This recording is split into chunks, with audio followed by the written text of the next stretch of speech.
Hey guys, Brett Weiss here. Welcome to another video. I've got two super cool finds to show you guys today.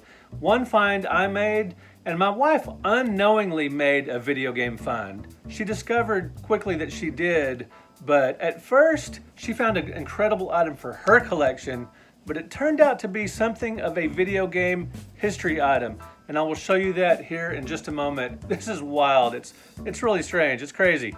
All right, first up is my more conventional find. Hound magazine has a video game issue. I had no idea. We stopped off at Half Price Books the other day, my wife and I. I found this, and I was really excited about this, but it's not nearly as interesting as what my wife found. But this is cool. It's the January-February 2021 issue of Hound. This is typically a movie magazine, and what's neat and different about this magazine is they show you a lot of the toys and things like that related to what they cover.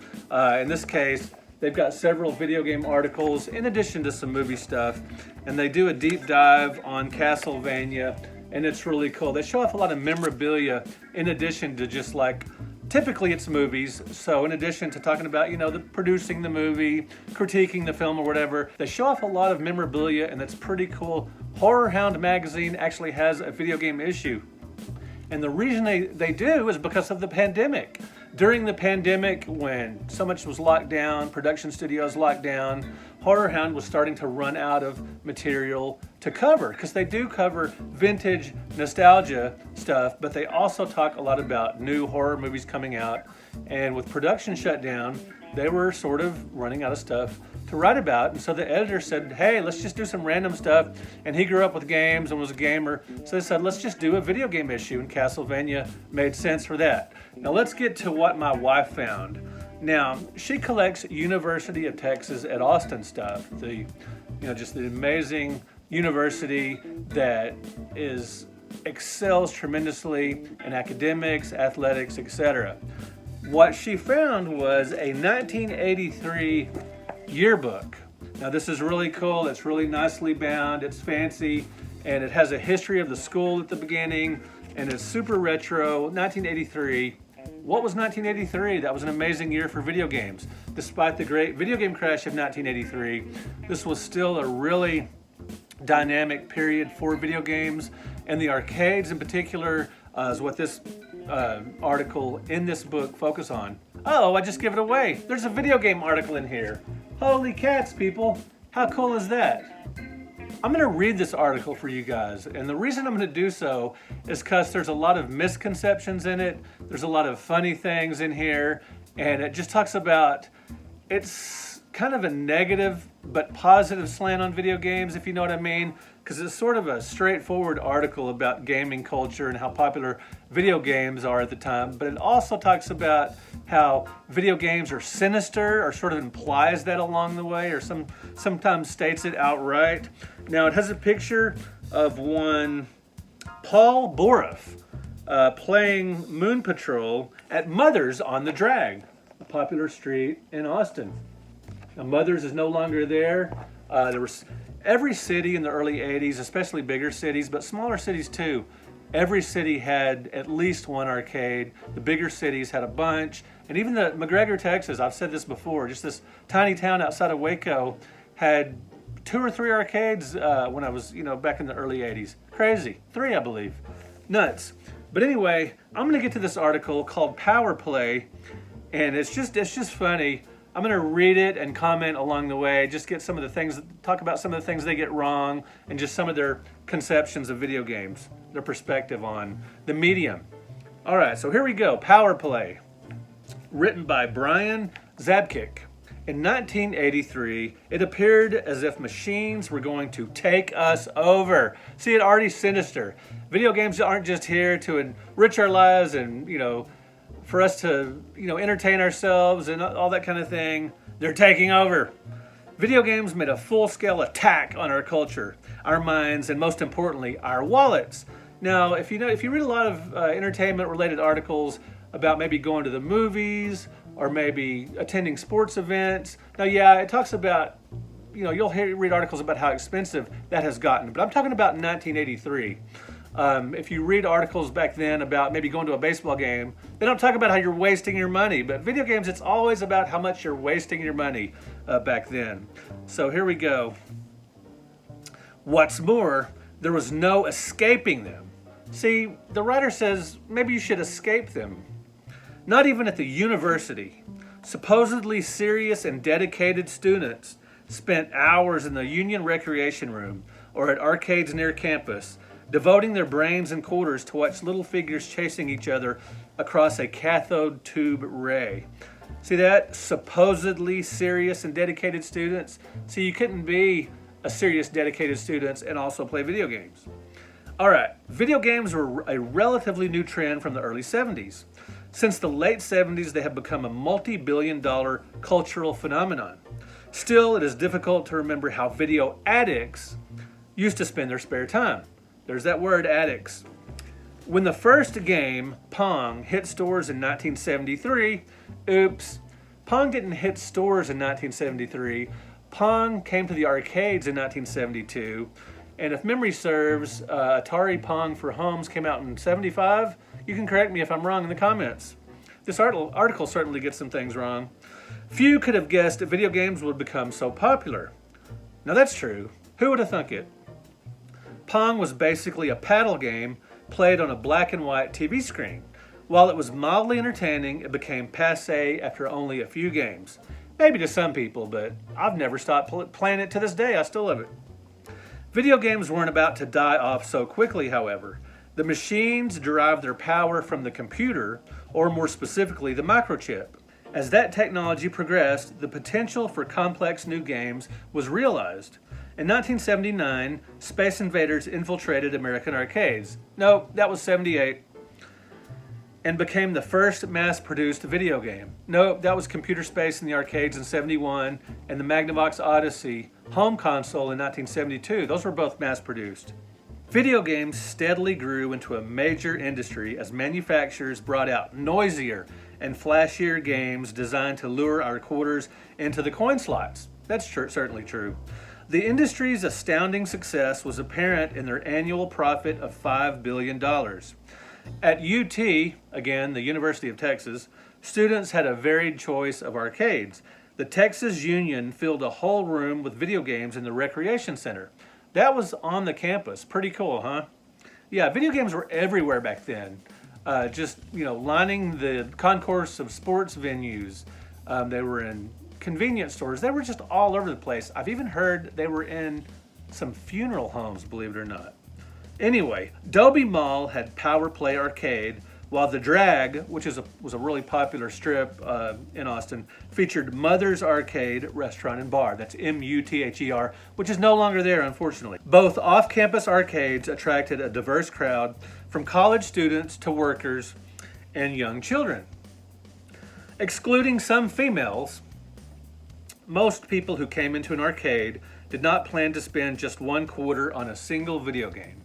Now that maybe seem like a little bit of a sexist remark. Excluding some females, most people who came into an arcade did not plan to spend just one quarter on a single video game.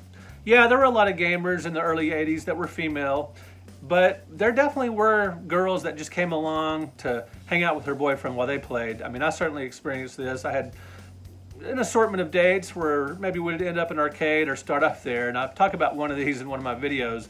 Where the girls not too impressed, but there were certainly a lot of female gamers back in the day, but I'll give them a pass on this because there are some that just aren't super into it.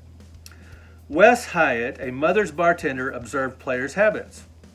Everybody averages at least $4 or $5 every time they come. I've seen some people spend $25 to $35 in one visit, Hyatt said.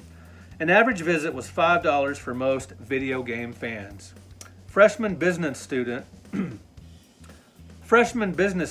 Duncan Rhodes described that as a reasonable amount to waste. There's that word waste. Again, so many other hobbies that people do, putting together models, building jigsaw puzzles, maybe even like buying DVDs.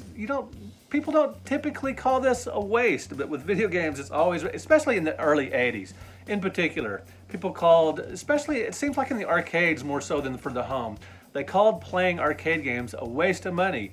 Even though it was super fun, you could get out and be social with your friends, have some great competitions, it always come back to wasting your money, even though some of us have incredible memories in the arcades. Freshman Con Bowie was able to rationalize the expense of his video game habit. An album costs $6 to $7, Bowie said. Just $5 a week is not much to spend. Well, thank you, Mr. Bowie, for that. That's a pretty good point. Most players choose a favorite game and stuck to it until they had mastered it. Most players? I'm not sure about that, but anyway. An average fix, see fix, like a drug addict term, an average fix was 15 minutes, but Hyatt said some people play Defender and Robotron as much as 5 hours nonstop. Now this is definitely true. I mean, there's definitely marathon gamers in the early 80s. I mean, I played Asteroids on one time for over 4.5 hours at a local Quickway convenience store near my junior high. And the only reason I stopped is because the store closed. So yeah, marathon gaming was definitely a thing even in those days. College students didn't seem as addicted to video games as teenagers. Senior Serge Goldberg, an employee at PowerPlay, admitted they were a waste of money, but said it seems that a lot of people who are making accusations about video games corrupting youth are probably the people who aren't prepared for any kind of change. That's a pretty wise statement there. Even though he admitted they were a waste of money, that's funny. A common charge against video games was that the majority were of the shoot-'em-up variety, one of my favorite genres, by the way, in which players scored by annihilating alien creatures. Perhaps the best feature of the video game was it was an outlet for frustration, aggression, and simply letting off steam. This is true.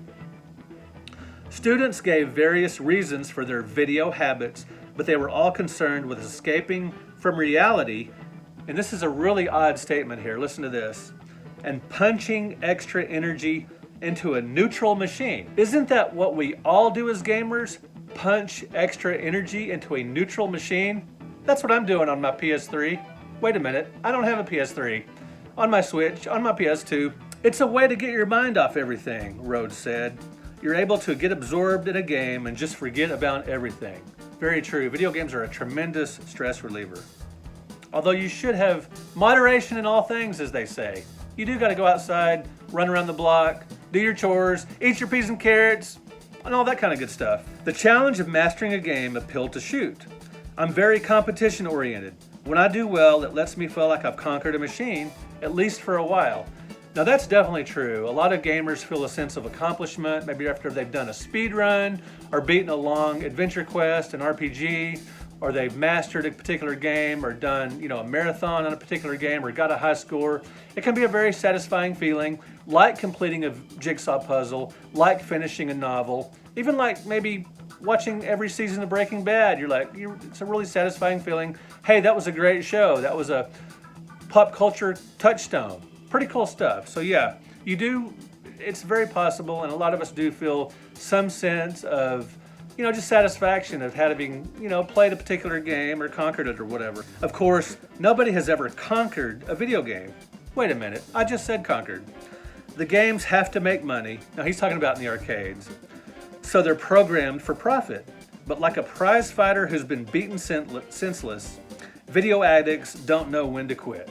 Actually, some arcade games are conquerable. As the microchip's potential for storing information increases, the games will incorporate storylines and background videotapes.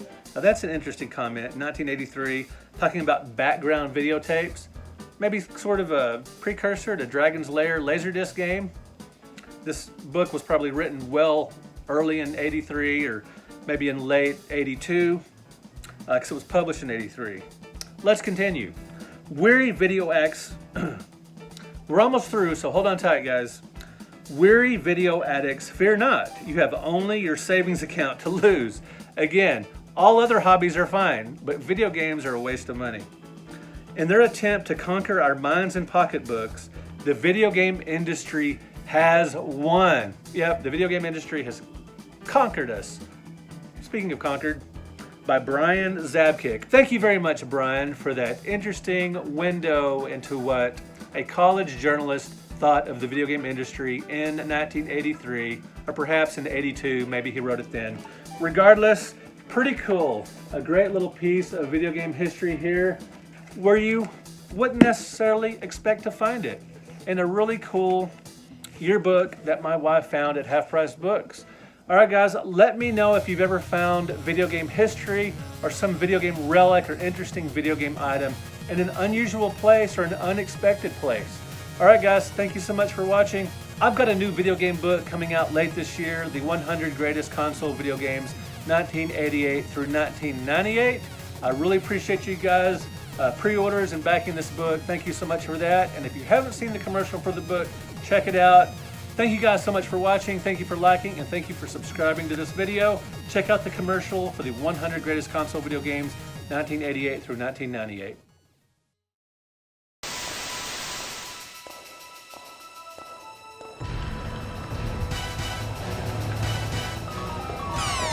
It's me, Mario! Here we go!